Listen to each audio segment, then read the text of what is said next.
Welcome back to Movieworld Recaps. Today, I am going to share an action, adventure, thriller movie about a pilot and his passengers who finds themselves caught in a war zone after he's forced to land his commercial aircraft during a terrible storm. The movie starts with Captain Brodie Torrance is in Singapore and calls his daughter Daniela to tell her he is coming home to Honolulu for the holidays to spend time with her. Brodie, a former RAF pilot, is flying Flight 119 for Trailblazer Airlines.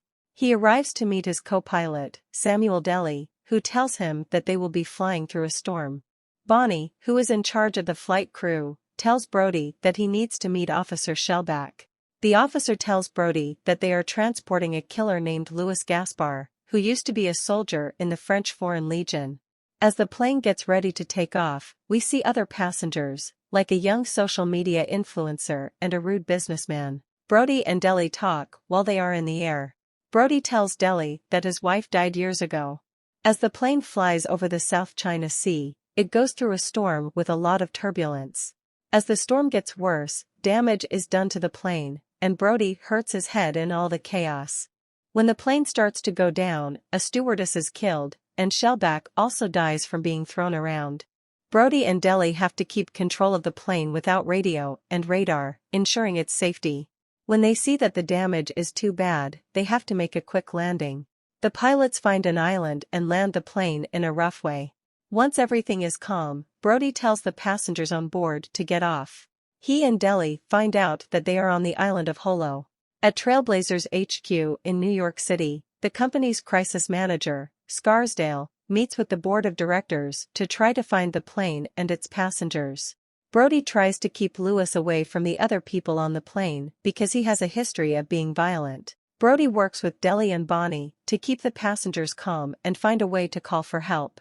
Deli tells Brodie that Holo is run by violent separatists, which means that the longer they stay there, the more everyone could be in danger.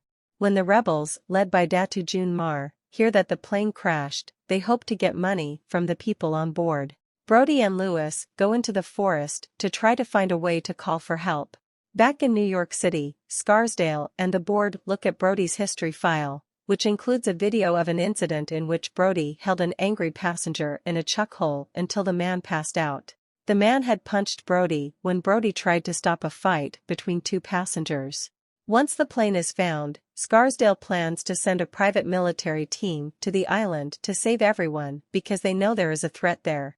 Daniela's aunt tells her in Honolulu that her father's plane crashed.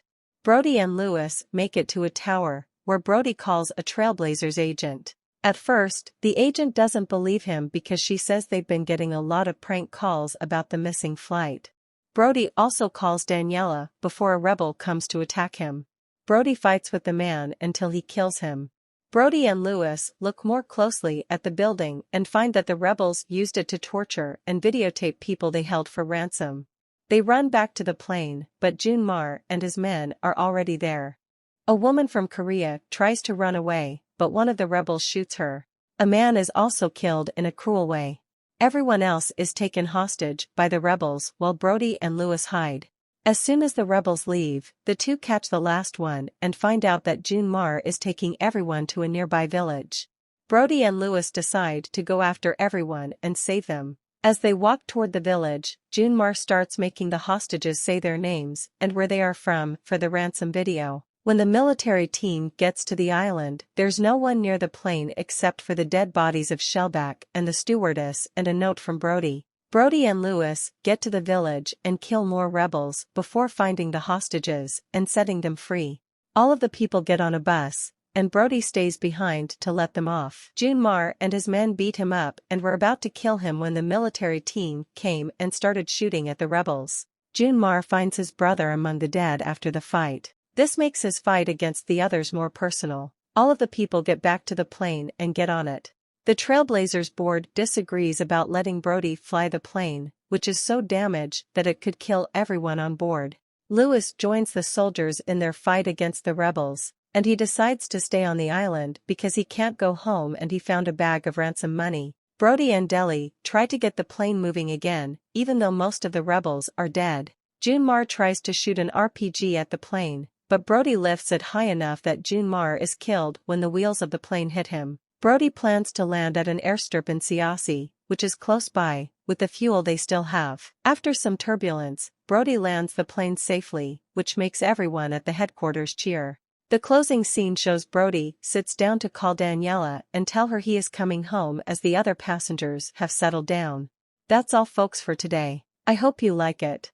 Please subscribe to our channel for more content like this and hit on the like button to help us out. You can also leave a comment if you want us to recap your favorite movie. Until next time.